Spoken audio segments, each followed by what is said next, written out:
Good evening, and welcome to what I am confident will be one of the most engaging and thought-provoking evenings on the Berkeley campus in the course of this year. I'm Bob Berdahl, and I have the great privilege of being Chancellor of this university. We are fortunate to have with us the director, Errol Morris, and the subject, Robert McNamara, of the documentary film, The Fog of War.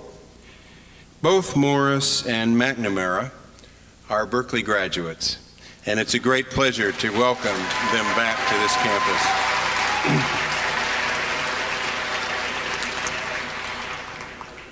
I'd also like to thank the Goldman Forum on the Press and Foreign Affairs, the Pacific Film Archive, and the Commonwealth Club for helping sponsor this evening's event. After the screening, Professor of Journalism Mark Danner will moderate a discussion between Director Errol Morris and the former Secretary of Defense, Robert McNamara.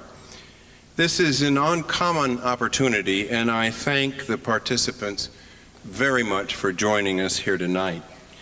Director Morris is known for his interesting and controversial films spanning the past 25 years. He has been described as a genre unto himself, creating documentaries that are distinctly unique. Morris has created some of the least categorizable and most acclaimed work in American film. Through The Fog of War, we will gain a view into the life and times of former Secretary of Defense Robert McNamara, one of the most controversial and influential figures in world politics. We encourage you to see the entire film, but tonight we have only some extended excerpts from the film. McNamara takes us on an insider's journey through many of the seminal events of the 20th century, and above all, the Cold War at its height. The film is a powerful essay on war, rationality, and the nature of history itself. Director Morris has suggested that, quote, many of the themes McNamara talks about have enormous relevance to the current time. I don't think that Iraq is exactly like Vietnam, he said. I don't think history exactly repeats itself. But I do think many of the mistakes we made in Vietnam are all too relevant to the mistakes we are making today. About Vietnam, McNamara has said, my own feelings on Vietnam have not changed in 3+ decades. Appalling then, appalling now. One of the most interesting and memorable evenings of my life occurred while I was president of the University of Texas at Austin in 1995. Former Secretary McNamara came to the LBJ Library on that campus to launch one of the first stops of his book tour, discussing his memoir, In Retrospect, The Tragedy and Lessons of Vietnam. After his lecture, I was privileged to be part of a small dinner that included Walt W. Rostow. Rostow continued to believe in the war in Vietnam, that it was correct policy, long after McNamara had raised serious questions about it. The ensuing discussion between Rostow and McNamara was fascinating for a sometime historian. In listening to McNamara, I was struck by the awesome responsibility of power, the frailty of human judgment, and the awful consequences of error. I was also struck by how few have held power, acknowledge these realities or the errors that they may have committed. Whatever one thinks about Robert McNamara, he is one of the most reflective people to have exercised power in our country. On the current film, Mark Feeney of the Boston Globe wrote that The Fog of War doubles as a shadow history of the 20th century, using McNamara's life as a lens through which we see such past events as World War II and the Cuban Missile Crisis.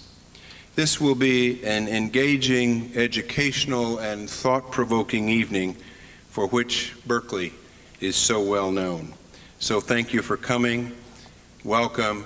And now it's my great privilege to introduce Dean Orville Schell of the College of Journalism, who has made this forum and many others like it possible. Dean Schell.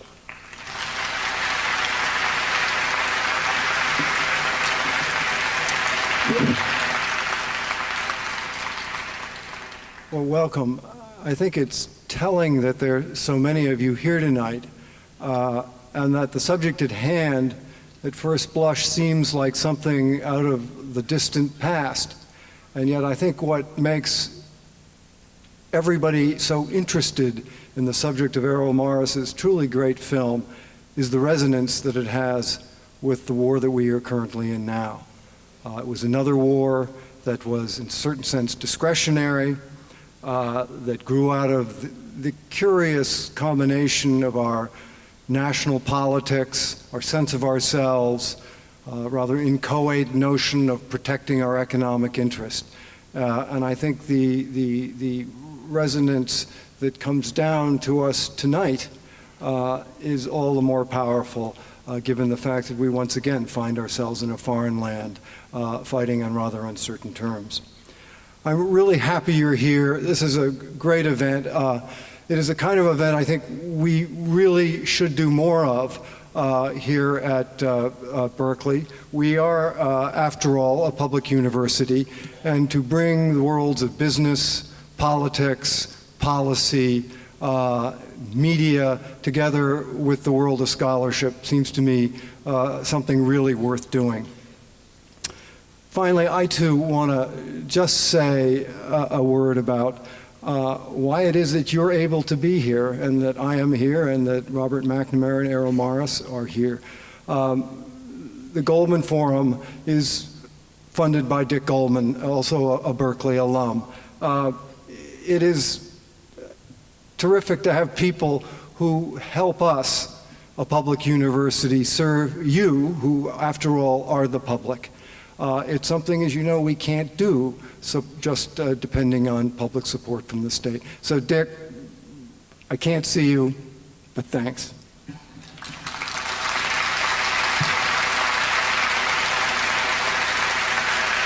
Okay.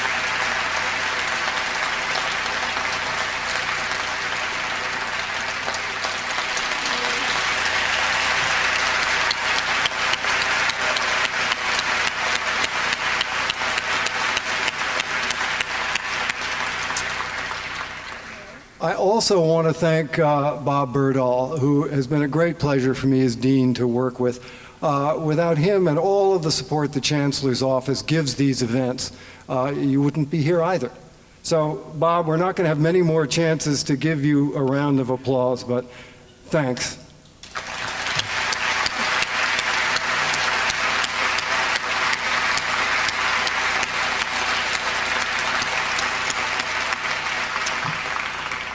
And I don't want this to sound like the Academy Awards, thanking everybody under heaven, but you know, to do an event like this takes a lot of work, and on our small staff at the Graduate School of Journalism, particular thanks need to go to Marcia Parker, Anna Nunes, and Mimi Chakarova, who worked very hard.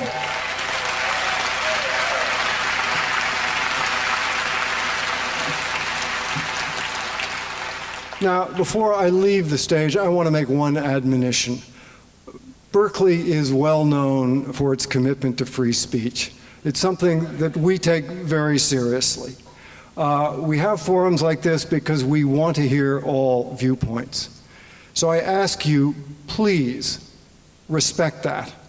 Let us hear what people have to say. There will be time to ask questions. I hope you've gotten cards and can write your questions out. And honor this great tradition, which really is the hallmark of this institution, to allow people to say their piece in peace and quiet. Now, we're going to see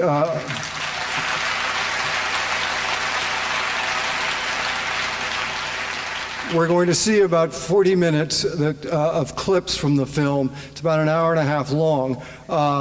And they come in 3 segments. There'll be a brief break in between them, and then we'll have Mark Danner, Robert McNamara, and Errol Morris come up and talk about the film. So thanks for coming.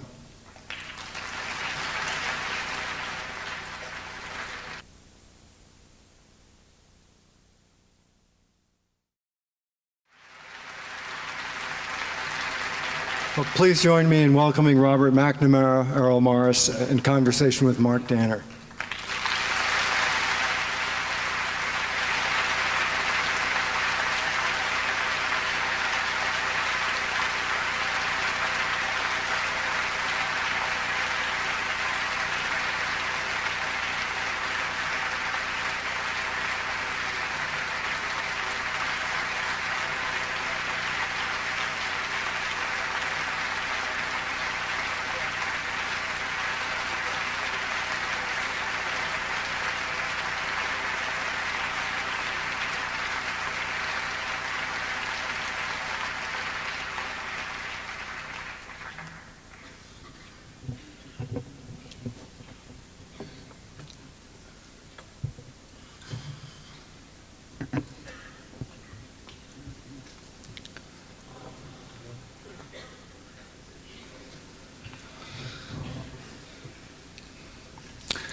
I should say that these are excerpts from a much longer film.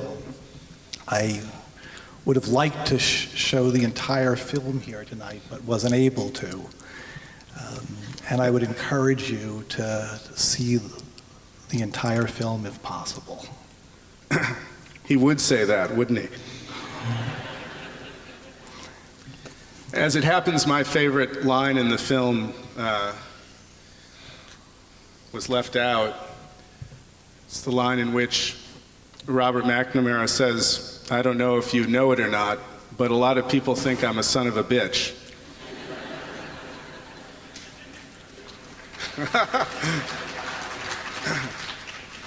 I'm glad to see some of them are represented in the audience tonight. I suppose there are a couple of ways to think of Mr. McNamara as a son of a bitch. One is to have lived through the years of the Vietnam War, as I have, and as Errol has, and to have a very vivid memory of the kind of frustration and heartache and incomprehension that those years finally brought with them. And this film, in its vividness, and I do indeed urge you, as Errol has, to see the entire film, brings powerfully back to life those emotions. The other way, I think, to see Mr. McNamara as a son of a bitch is if you've been born long after, or at least after the Vietnam War, and he has come into your life as a kind of symbol of something.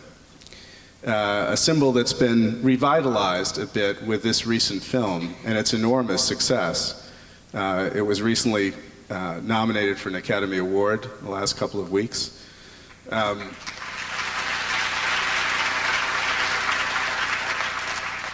And I think for many people who don't remember Vietnam or have only the shadiest memory of it, this film and the discussion of Robert McNamara and his role and the discussion he engages in the film bring again to the surface a complex of feelings that a lot of us, a lot of younger people especially, feel when they look at the present scene, what's been going on in our national politics, and particularly what's been happening in Iraq. We will get to those matters, but I want to say first that, well, actually I'd like to quote something that is my second most favorite line in the film, which Robert McNamara quotes. He says, there's a quote from T.S. Eliot that I just love: "We shall not cease from exploring, and at the end of our exploration, we will return to where we started and know the place for the first time." And he tells Errol Morris, his interviewer, now that's in a sense where I'm beginning to be. We're here tonight in a kind of return, a triple return. You're a son of Berkeley. You were born in San Francisco in 1916. You graduated from Berkeley in 1937 with a degree in politics and economics, Phi Beta Kappa, enormously bright future, and you're coming back to do a public event here for the first time. you're also returning to public life in the rather unlikely circumstances of this film. And finally, you're returning, and we're all returning, it seems to me, to a political conundrum very much like the one that we faced in the mid-60s. A war that is growing in controversy, a distant war that many people are not sure about the reasons for, a war that's going to be taken up in a political campaign, in a kind of public argument, public vituperation that is growing ever more bitter every day. I want to begin by asking you, the premise of this film and the premise of your 3 books is that we can learn lessons in public life, and that you can help us learn, a man of experience. Do you think that in 20 years we will be sitting here with Paul Wolfowitz or Donald Rumsfeld or some other official, current official, looking at how indeed we got into this war? Can you learn lessons in public life? There's no question in my mind but what you can. That's the only reason I was willing to participate in the film. And I want to, before we talk any further, try to put that in context. I did not know until tonight that Sony Pictures had refused to allow the film to be shown in its entirety and insisted that only excerpts be shown. And those excerpts do not portray the essence of the film. I would never have permitted the film to be shown if I'd seen it. What in your judgment was left? What was the essence that was left out? The essence is, well, the essence that was left out is, in a sense, the theme of this book, which you and Errol know very well. The book is Wilson's Ghost, and the book reflects about 10 years of my thoughts and work relating to national defense and national foreign policy, directed toward developing lessons in the past. And let me take just a second on this. My earliest memory as a child, you won't believe this, but it's a fact. My earliest memory as a child was a city exploding with joy. The city was San Francisco. I was born there. The date was November 11, 1918. I was 2 years old, Armistice Day. I can still remember the people on the tops of the streetcars going out Geary Avenue near my home, shouting and screaming. They were so excited. We'd won World War I. But many of them were celebrating what they believed, that we'd won a war to end all wars. That was President Woodrow Wilson's belief. That was why he took us into the war. That was why he put forward the suggestion for the League of Nations and for a fair treaty with Germany, believing that we could prevent World War II. He was absolutely right. We could have. We didn't, because the U.S. Congress refused to permit the U.S. to become a member of the League of Nations. And the book, Wilson's Ghost, and the essence of the film, which you haven't seen, deals with that. The subtitle of Wilson's Ghost is Reducing the Risk of Conflict, Killing, and Catastrophe, meaning the application of weapons of mass destruction in this century. That's the purpose of the film, reducing the risk, not eliminating, reducing the risk of conflict, killing, and the use of weapons of mass destruction. That's the whole purpose. You can't get that from these excerpts. I think it was a sad mistake of Sony to refuse to permit the film to be shown. But it seems I'm to not me going this... to permit that to happen again. I agree.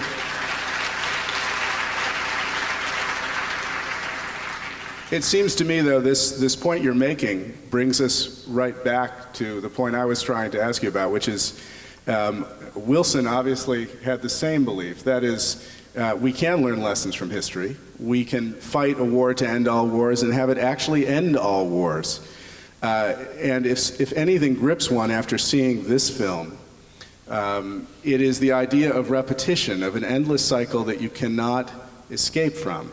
You're trying to break that circle. Yes. There is, in the U.S. government, I don't know how many in the room have served in the U.S. government, there is very little institutional memory.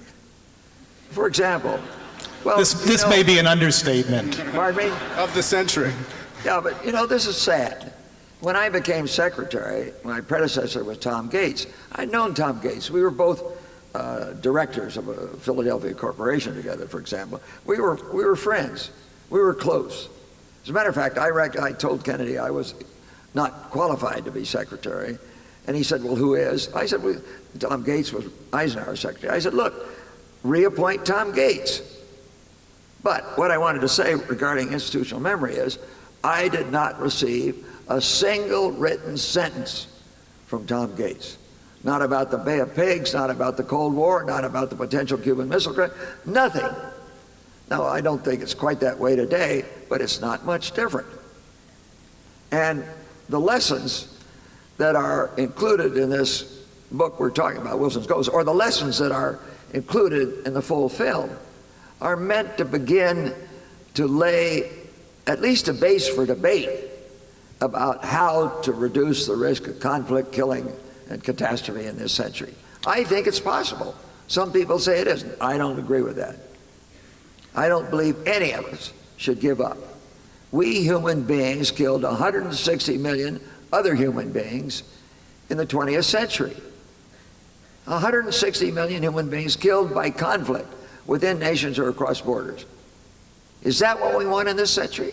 I don't think so. That's what the book's about. That's what the film's about. I don't think you got that from those excerpts. One of the central ironies in my movie, Robert McNamara just spoke about his first memory.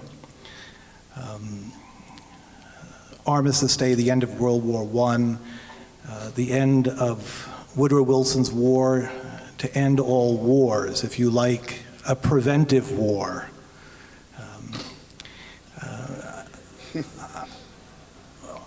Ironic, yes, because the end of World War I ushered in a century of the worst carnage in human history. And the further irony, I think often about preventive war, wars that end other wars. And I am constantly reminded that war doesn't end war. I think there are several examples of this from the past. War produces more war, that preventive war itself is an oxymoron, and that we're starting out the 21st century much as we did the century before. This, to me, does not augur well. But don't give up. No, I mean this. I mean this. Don't give up. You individuals can do something about it. That's what, in a sense, I'm trying to do myself. I've lived a little longer than many of you have. I've seen more wars than most of you have. Sadly, this film doesn't deal at all with other subjects that the excerpts didn't deal with, all with other subjects I'm interested in. One of the themes, I'm getting off of the film, but I want to address this, because I think each of you can help deal with these problems. One of the themes in the film is, and one of my themes is, at our level of income, our quality of life is far below what it ought to be. And we can do something about that. You won't believe this, but it's a fact. The way to judge a health system is by three factors. Number one, how much does it cost? Number two, what benefits do you get? And the benefits fall into basically two categories: reduction of infant mortality and increase in life expectancy. Now, our health system costs, as a percentage of GDP, 4 percentage points more than Canada's health system. That's something on the order of about $700 billion a year more. $700 billion a year more. Our infant mortality is less, and our life expectancy is less. Our infant mortality is less than Castro's Cuba. Now, there's something higher than Castro's Cuba. Pardon me? Higher. Oh, I'm sorry. I meant Our infant mortality Worse. is Worse, higher, in other words. worse than Castro's Cuba. Now, the point I'm trying to make, and it relates to war, it relates to health, and I'm going to say in a minute, it relates to this institution. You can do something about it. It's disgraceful that our infant mortality rate is higher than Castro's. This institution, I was the first member of my family ever to go to college. I could not have gone to college had it not been that a bunch of farmers in a state with a population of 4 million in 1933, a bunch of farmers financed these radical kids at this university when we paid $52 a semester. I lived at home. I went to Cal for $52 a semester. The state... I think that's a popular position. Yeah, but just one further word. I know we're off the subject, but I really mean this. You can do something. This state was the premier state in the country for 50 years, in many reasons, but particularly your primary education, your secondary education, your tertiary education, the best in the country. That's not true today. It's not going to be true tomorrow. It's not going to happen until you raise the taxes.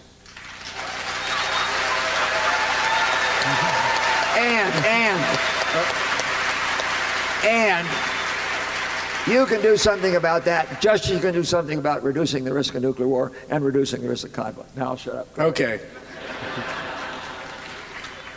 I thought for a moment we're having a campaign launch for the Democratic nomination. The Republicans can do it. I hope they can. It's what you're going to live with for quite a while. We'll put our faith in the Democrats, I think. I'm still interested in what we can learn and in what policymakers can learn from this film. One of the most striking parts of this film was the section on Japan, on the bombing of Japan. Absolutely extraordinary, and I think probably new to many people in this room, the extent of civilian bombing and the number of those killed. That is about close to 1 million Japanese civilians before the atomic bombs were dropped. Now, I looked at this section very carefully this time. It's fascinating, and I think it's beautifully rendered. But you think, in its aftermath, what do we learn from this? LeMay's argument would be, well, we still had to drop the atomic bomb because the Japanese will to fight had not been broken. Actually, at the time of World War II in 1945, LeMay in an interview said that the dropping of the 2 atomic bombs was unnecessary. Let's stop here just a second. This is not known. And again, I'm not criticizing Truman or Marshall or Stimson, who made the decision. I'm not sure they knew that LeMay had carried out 67 fire bombings of cities. I'm not sure they knew 1,900,000 people had burned to death. Yeah. I'm not sure they knew that LeMay believed you didn't have to drop the nuclear bombs to win. He said that later. But this goes back to my point. We've just got to try to take action to reduce the killing. It could have been done. But again, but Mr. McNamara, I want to bring you back to this.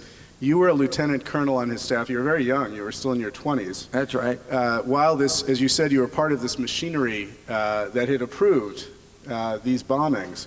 Are you saying now that the bombings should not have been undertaken? You're not saying that, if I'm not mistaken. Well, you're going to, again, get a long answer. What I'm saying is that in a war, there should be constraints put on the decision makers. One of those constraints should be to try to achieve the objectives at the lowest possible human cost. Didn't those policymakers believe that they were doing that in trying to save the American invasion force? No. They, in a sense, yes. Many of my friends were killed in that war in the Pacific. The island hopping, it was the most brutal campaign, I think, of any that I have ever heard of or read about. So I was sympathetic to what we were doing, but we didn't have all the information. I am almost certain that Truman, Stimson, and Marshall did not know of LeMay's statement. we don't have to drop the nuclear bomb. And as somebody said a moment ago, it was LeMay's command that dropped the bomb. I was part of that. I don't think LeMay was asked his opinion if we should have dropped it. But you're not really saying that if LeMay had given his opinion, the bombs wouldn't have been dropped. That's right. I think that's the case. And that's what Errol said a moment ago. Errol dug up, I didn't know this, Errol dug it up, that LeMay said it wasn't necessary. And after it was done, LeMay said it wasn't the nuclear bombs that won the war. But forgive me, the reason that LeMay wasn't asked, he wasn't asked was because the decision was made, as it were, above his pay grade, right? It was a presidential decision. That's my point. If your objective is to win with the minimum fatalities and casualties and loss to the human race, you should ask the individual to know more about it. Now, that has not been the custom. Let me go on, because the same point. We should develop, now you may think this is crazy, it isn't. We should develop a judicial system that governs behavior in war.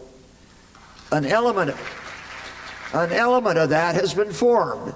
That's the International Criminal Court in The Hague. We are the only major nation that has refused to support that. It's in our interest to do that. We should develop a judicial deterrent for criminal acts in combat and out of combat that relate to I like this idea, a judicial deterrent instead of a nuclear deterrent. Mm-hmm. Well, you know, this sounds absurd, but I think Errol is saying it because he believes in it, and I believe in it. That's correct. I believe in it too, but let me exercise my role as the moderator to bring us to earth a little bit. and say that during the last decade, we've seen two very interesting phenomena after the end of the Cold War. The first is the steady development of, to some degree, the judicial or juridical deterrent that you're talking about.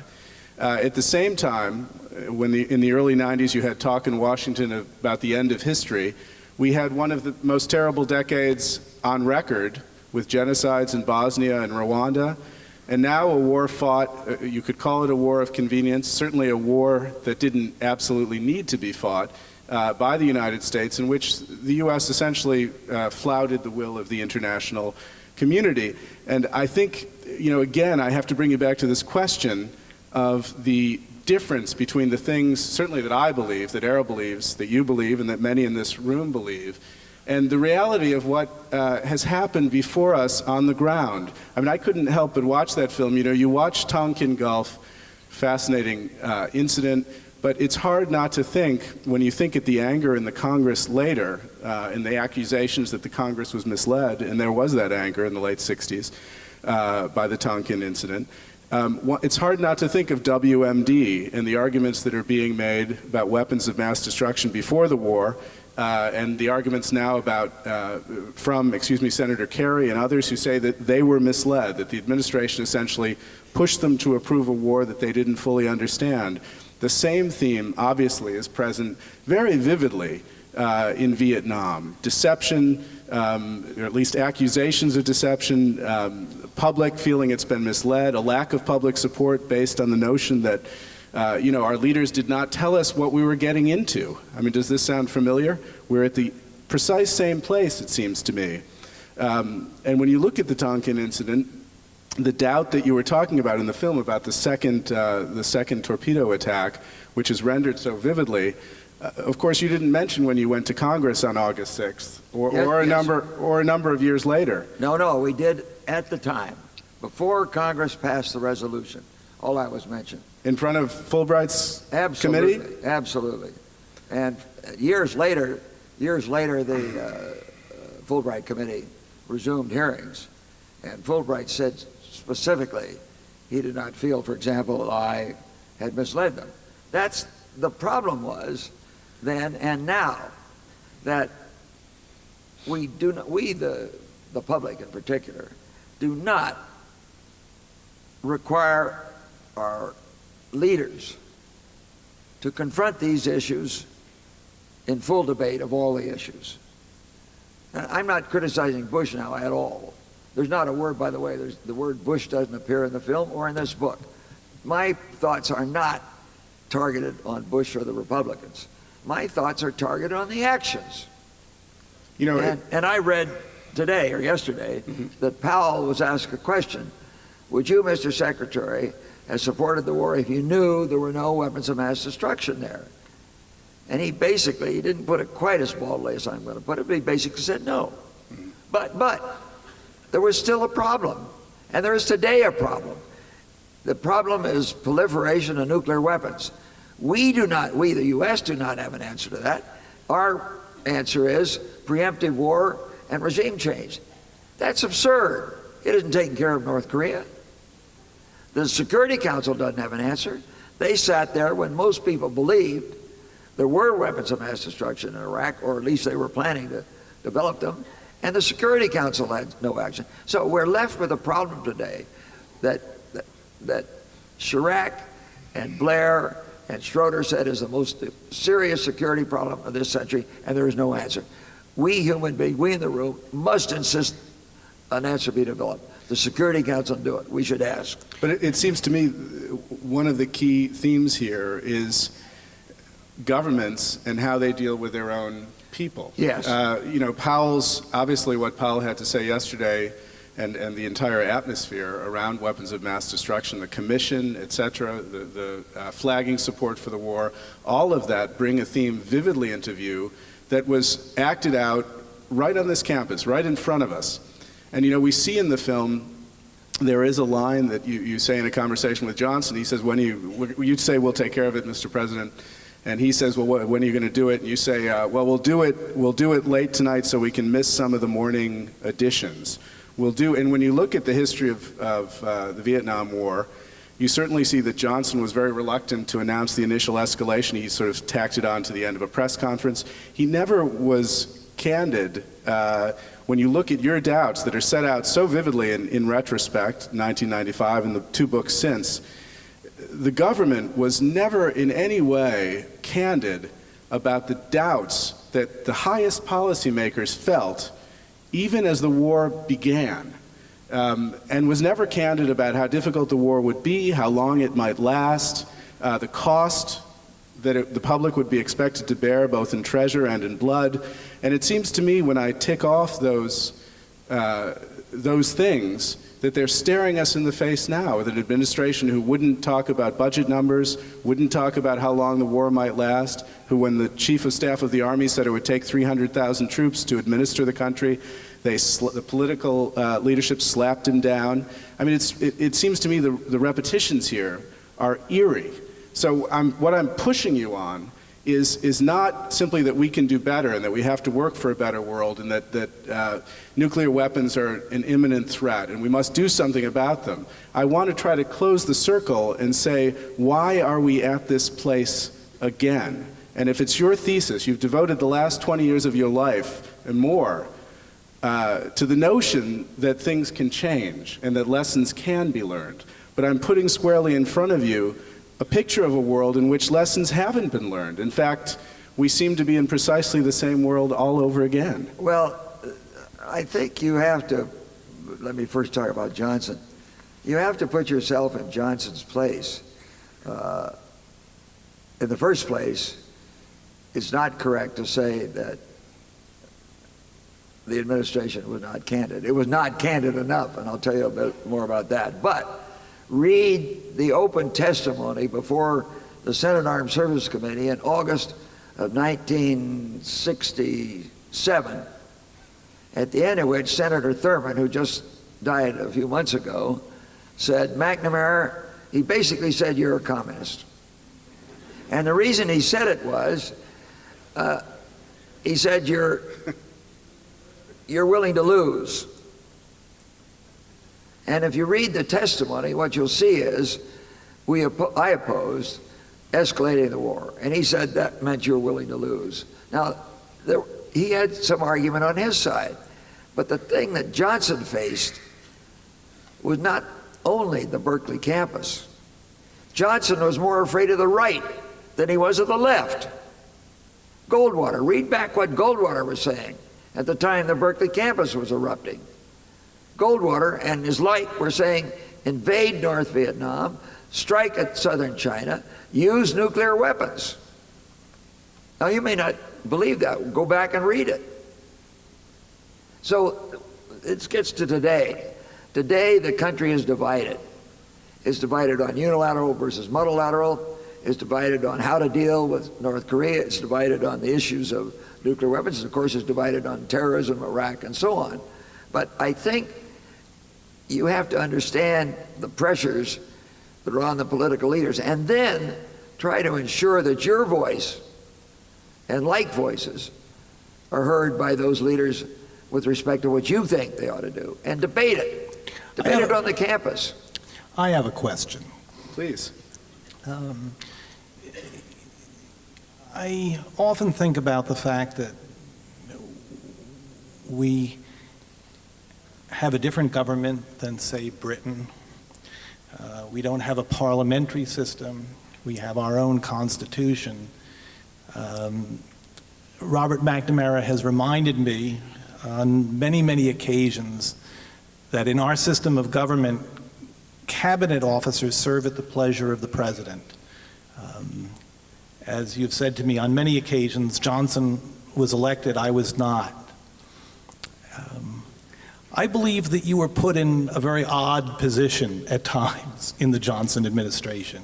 I think it's, again, another understatement. And we've seen in recent years, Colin Powell. Do I know for sure what has gone on with Powell in the current administration? I don't know. I have my hunches about what's going on. But is this an infirmity? Is this a problem with our system of government that cabinet officers like yourself feel that they have to toe the line? What is the role of an advisor to the president?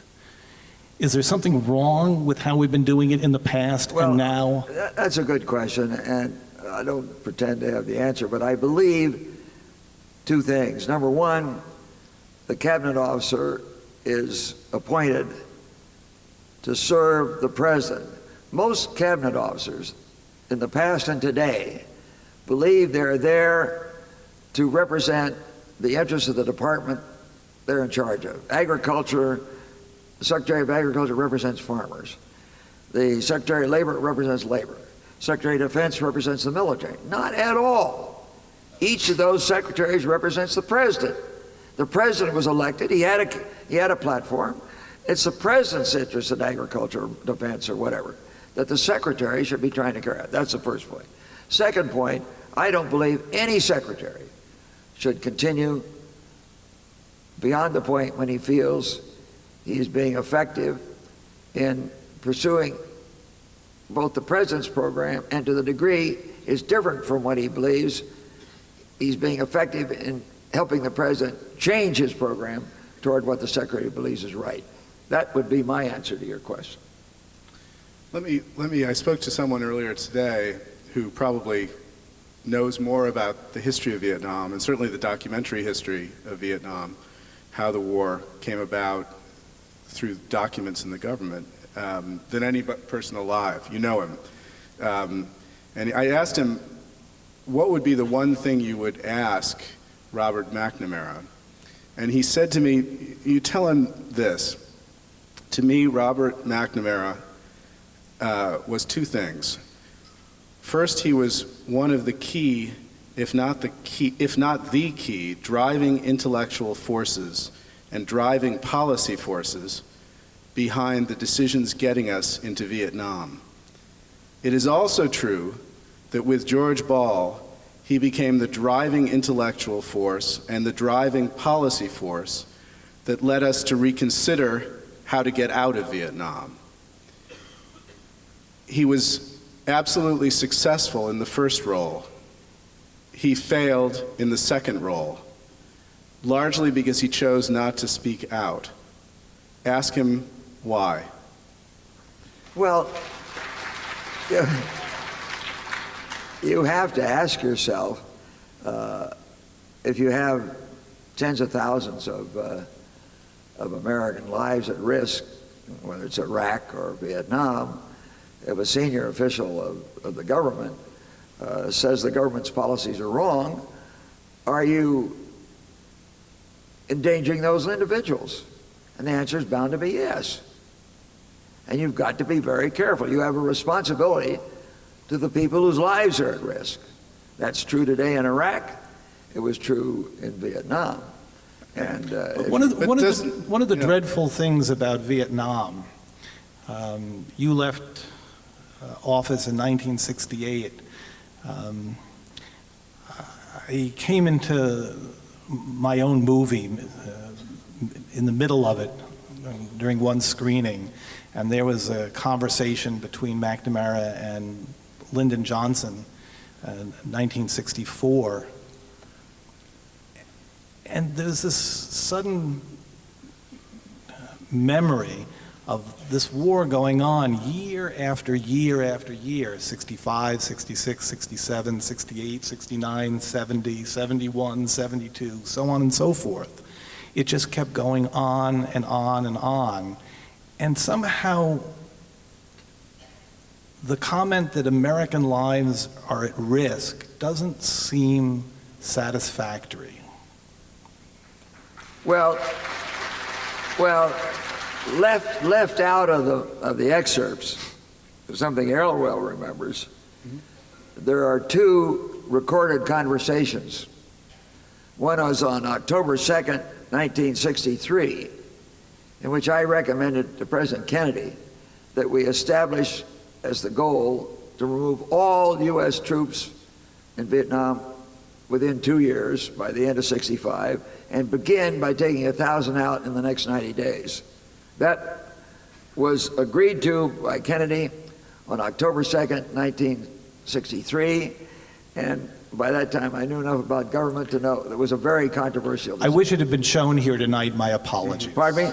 I wish it had been shown here tonight. My apologies. No, well, it was, no, not Jordan, you apologize. It just was left out because of time. But the point I'm coming to is, I knew enough about government at the time that it was very controversial. All the opponents to that would live to fight another day. So I said, now, Mr. President, now that you've decided that's the thing to do, let's announce it today. Put it in concrete by publicly announcing it, which he did. And then the other point that's left out, and don't misunderstand me now, I'm not criticizing Johnson. Johnson had a telephone conversation with me, which has been dug up, recorded telephone conversation, I didn't know it was recorded, in which Johnson says, you know, Bob, when you recommended that to Kennedy, I was in the movement, I kept quiet. I thought you were crazy. So I kept quiet. But Errol's question, as like mine. If I may interrupt, just one.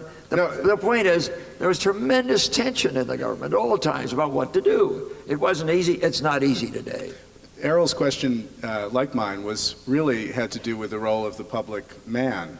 And, you know, I look at the people sitting out here now, and I think, well, in 1937, you were here, you had a very bright future, you're Phi Beta Kappa your sophomore year, and you rose through the ranks of business, the military, academia, the military, business, and then to the highest peaks of power.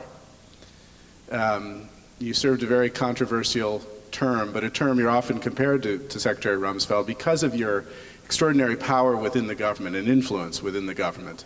I think it's more that Rumsfeld tries to look like Robert McNamara. It's true.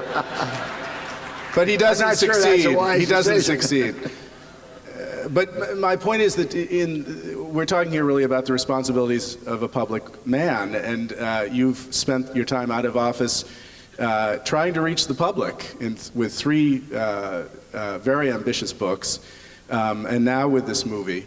But you've just said to us that, in effect, if someone like Paul Wolfowitz left office tomorrow and felt, you know, this Iraq policy was a disaster, we deceived the public, it's going nowhere, we're headed towards civil war, the public doesn't understand it, the government is a mess, things are going to get worse there, that he should not speak and say these things because it would endanger Americans in the field. Well, and do you honestly believe that? Well, number one, I think if Wolfowitz were to say that today, it would endanger Americans in the field.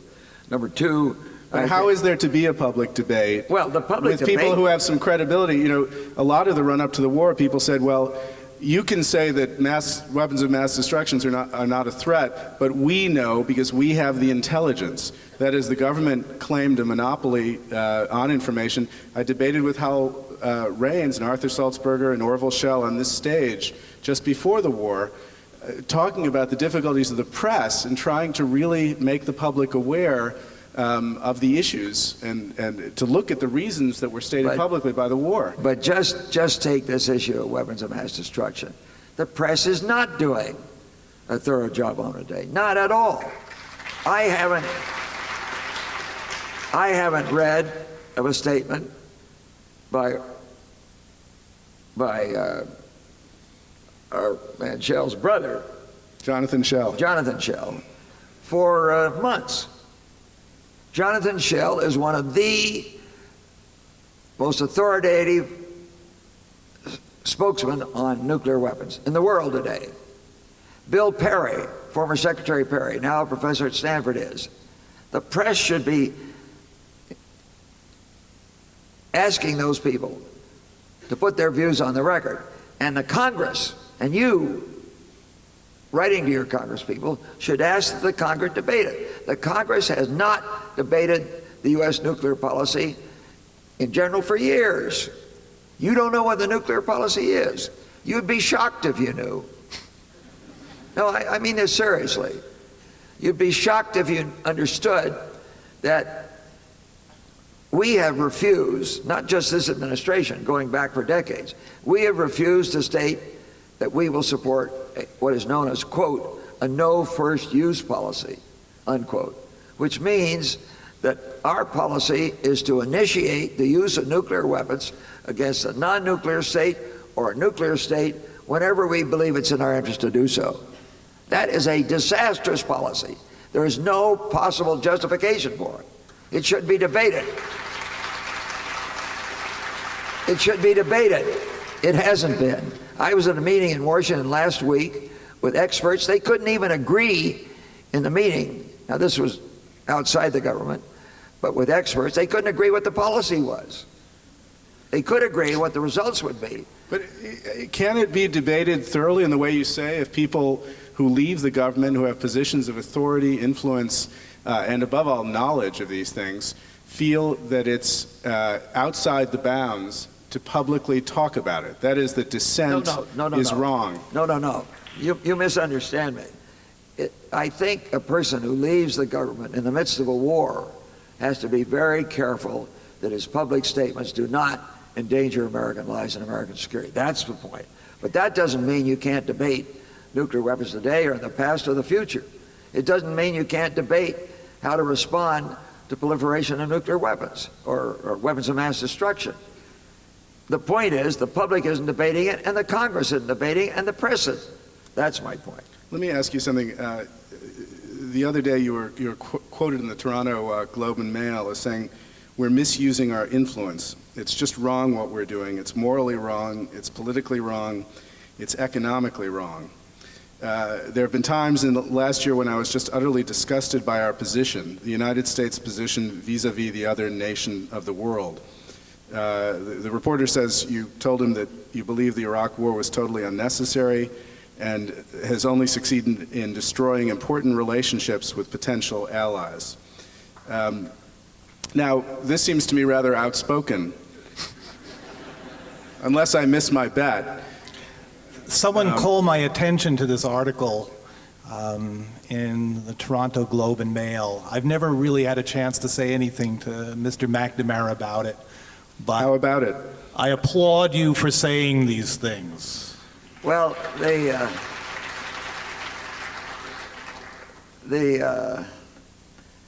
I'm not sure I was right in that. I know what I said was true, but I'm not sure I was right in saying it at that time. The Globe and Mail reported it correctly. They're a very reliable outfit. That's why I had the interview with them. And those subjects deserve being debated in this country. The question is how to get the debate started. There's enough on the record now for the Congress to do it. They don't need to have me or anybody else. Okay, let's start now. But in fact, they do need you. Yeah, what should we do about Iraq? Well, let the Congress begin to get at it. They don't need to ask me. They've got a lot of other people to ask. But you're here. We don't have the Congress, thank God. Well, I don't want to waste my time not talking to the Congress. No, I'm actually serious. No, I know. You've been in this position. I mentioned to Mark, he's pulling my leg because he knows what I told him today, which is that you may not believe the figure, but it's absolutely correct. 173 reporters have asked me to comment on Bush's policy in Iraq. And I've told them I think it's irresponsible for an ex-Secretary of Defense to comment, and it would be critical, to comment on a president's policy. Well, wait a minute. I think it's irresponsible for a Secretary of Defense to comment on a president's policy when hundreds of thousands of Americans are at risk and when he's engaged in the most delicate negotiations with the United Nations. If we don't solve this political problem in Iraq, we've lost. I was grudgingly sympathetic to your position. Well, I'd say I grudgingly accepted it until the internet brought me this article from the Globe and Mail. And Well- my sympathy, I'm afraid, has entirely run out, because if 171 asked you, clearly one asked you in a way that brought forth a bounty of opinion. And I feel that you owe it to the students and professors of your alma mater to share with them Well, more of that opinion. no, he's right on in one sense. Only one sense. Among the 173 were Australians, British, German, Japanese, French, all over the world. And you chose the Canadian. Well, yeah, and that's why I say I was wrong, because I thought I could keep it out of the American debate, which obviously I didn't. Now, don't misunderstand me. Now, please don't laugh at this in this sense. This is a very, very serious problem. We need responsible participants in public debate. The Congress can call on them. They can call up the chiefs. They can call the Secretary of State and Defense, the CIA director, and so on. In that sense, I don't think they'd call on me. I'm not a responsible party in relation to Iraq. I haven't had access to the intelligence digest. But again, I think we're calling on you. I don't mean to beat this as a dead horse. You are, but you're wrong. I am not going to speak as an authority on Iraq. Let me read. I want to read something. When we spoke the last time at Telluride, you were peeved, might be the word. I'm not sure. You weren't happy, or at least you wanted to make it clear to me that the lessons contained in Errol's film are lessons that the filmmaker drew from the interviews and not your lessons. That's correct. And I have McNamara's 11 Lessons, which is from his book In Retrospect from 1995. Fascinating book. Everybody should go out and buy it and read it. It's a very interesting book and a very maddening book. It's the main reason I made the movie. But a very useful book. Buy the paperback. Be sure to don't buy the hardback. Buy the paperback. It's much better. But the reasons I'm going to read these. McNamara did something quickly. very unusual in the That's right. paperback version of In Retrospect. He included there's a fat set of appendices that include reviews, editorials, many of them extremely critical, some of them entirely negative. Starting with the New York Times. Starting with an editorial which was written by Hal Raines in the New Notorious York editorial. Times. All Yes. Let me read McNamara's 11 Lessons quickly, and I ask you, while I do so, to keep our present day very firmly in mind. These are 11 lessons that we learned, or Mr. McNamara believes we should learn, we should draw from Vietnam, and perhaps these lessons will give you an idea why I've been so dogged, or tried to be so dogged. Published in 1995. In 1995. We misjudged then the geopolitical intentions of our adversaries, and we exaggerated the dangers to the United States of their actions. We viewed the people and leaders South Vietnam in terms of our own experience. We totally misjudged the political forces within the country. We underestimated the power of nationalism to motivate a people to fight and die for their beliefs and values. Very relevant point for Iraq, I would think. Our judgments of friend and foe alike reflected our profound ignorance of the history, culture, and politics of the people in the area and the personality and habits of their leaders. We failed then to recognize the limitation of modern high-technology military equipment. We failed as well to adapt our military tactics to the task of winning the hearts and minds of people from a totally different culture. We failed to draw Congress and the American people into a full and frank discussion and debate of the pros and cons of a large-scale military involvement before we initiated the action. After the action got underway and unanticipated events forced us off our planned course, we did not fully explain what was happening and why we were doing what we did. We did not recognize that neither our people nor our leaders are omniscient. Our judgment of what is in other people's interests or countries' best interests should be put to the test of open discussion in international forums. We do not have the God-given right to shape every nation in our image or as we choose.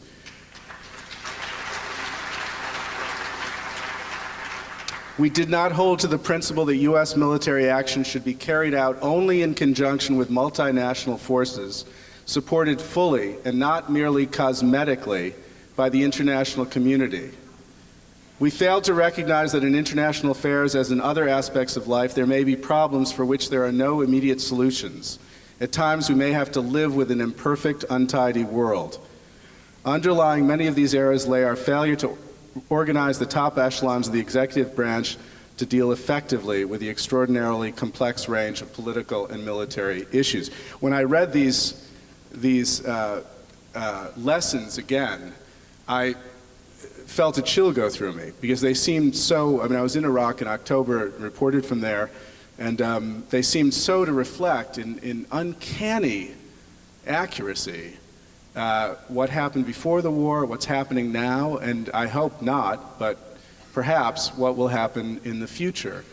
And it's for that I've tried to push you so in helping us understand a little bit more, not only how you reached the point you reached in the 60s, 67, 68, but how we reached the point we find ourselves in today. Well, let me go back a second. What he has done is extract those lessons from this book. I'm not suggesting you buy it, but the lessons are in there. I think, I hope you will agree, it was responsible behavior on my part to work for several years. It took me about 5 years to develop the book and put those forward. The book was not a #1 bestseller. It's still in print. I very much doubt, and there's probably a history professor here who could comment on this, I don't believe there's any course on Vietnam in the country, in a university today, that does not refer to this book. Those are the lessons. I put them forward not because of Vietnam, I put them forward because of the future. Now, what you want me to do is apply them to Bush. I'm not going to do it. You apply them to Bush. That's a good answer.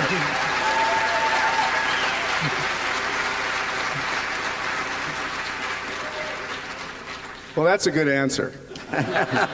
Thank you. I thought I was playing to the crowd. All right. Ladies and gentlemen, I wish we had more time because this discussion could go on late into the night, I feel. But we have a number of questions from the audience, and I want to put at least a few of them to Robert McNamara and to Errol Morris, if you'd like to comment. The Bush administration says 9/11 changed everything, exclamation point. Do you agree? Does it make Vietnam irrelevant? Did it change everything? No. 9/11? No. Then what did it change? Well, it should have changed our understanding of intelligence, the importance of it, the limitations of it, and the fact that our system then, 9/11 and today, is far from what we need. That is one of the most important single lessons to draw from 9/11. We haven't learned it with respect to 9/11. We haven't learned it with respect to Iraq. It was the intelligence. I don't want to call it failure because we have one of the best, if not the best, intelligence service in the country. But it's not perfect. It could be better. It's got to be better. It won't be better unless we go back and find out why in the hell we didn't have better intelligence with respect to what was going on in Iraq. I was interviewed on Fox television.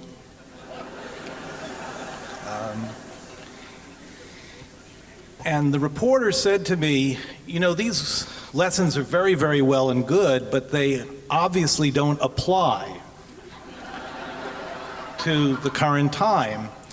And I said, could you please give me an example? And he said, the lesson about empathy. Lesson to what? The lesson about empathy. He said, yeah, you could empathize with the North Vietnamese or the Viet Cong, but there's no way to empathize with terrorists. The situation is completely different. And I remember very early on in one of our conversations, empathize with your enemy. I said, Mr. McNamara, isn't the whole idea of an enemy that you can empathize with him? And he said, well, you try anyway. Well, it's more And than that. I think that's true. No. Well, you try anyway. But it's not true that you can't empathize with them. Let's take the Muslims. 9/11, did it teach us anything? It didn't teach us very much. But one of the things it should have taught us is the Muslims and we are on totally different paths, intellectually and otherwise. And we better damn well understand that. They're there. They're going to be there. The Palestine-Israel problem is a problem that is affecting 9/11. It's affecting the Muslims. We better understand that. We better understand terrorism. If you don't have any other weapon, you're going to use terrorism. We've developed an incredible antipathy to shades of gray. Maybe we always had it, that somehow that the world has to be seen strictly in terms of right, wrong, good, evil, that our capacity and even our willingness to try to understand the world has been curbed, that we should embrace some kind of simplistic understanding of what's out there. I think in many ways that's at the heart of the problem. But Errol, wouldn't you agree that 9/11 should have taught us to be more sensitive to the thoughts of Muslims and to the Arab-Israeli problem? Yes. Okay, that's the point.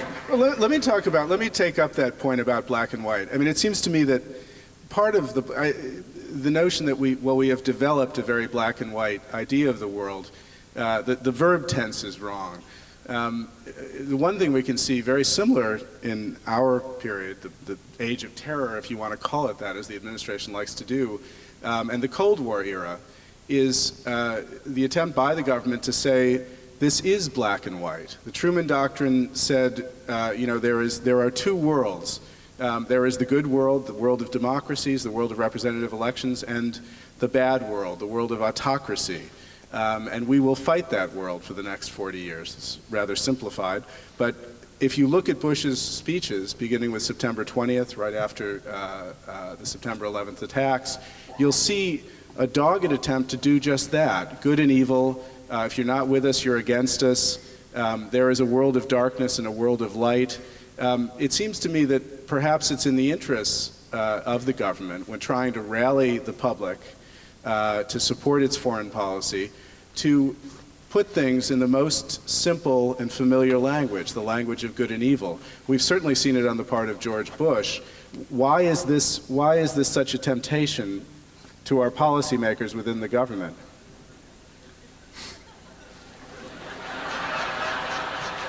Well, as I told you, I'm not going to comment on President Bush. But I refer you again to the 11 lessons. And you apply them. Well, first, examine them. Read the book and decide whether I've drawn the right lessons. If you believe those are the lessons, then apply them. You don't need me to point out the target. You're smart enough to do it. Now it's getting With that, Mark, this may be a good time for us to end this. We're with that admonition, past 9:30 here. Okay, thank you, Orville. With that admonition from Secretary McNamara, well, let me say one thing, which is that I hope everyone here tonight will consider this the beginning of a conversation and not the end of one. And I hope you'll continue this outside the hall, in your homes, wherever. And if you feel that issues that should have been addressed haven't been, if you're angry that our discussion wasn't tougher on Secretary McNamara or was too tough, talk it over. Talk it over in the context of the issues of the day, because that is what the Goldman Forum is about. And it only remains for me to ask you to join me in thanking Richard Goldman, who is responsible for this event, Errol Morris, and former Secretary of Defense Robert Strange McNamara.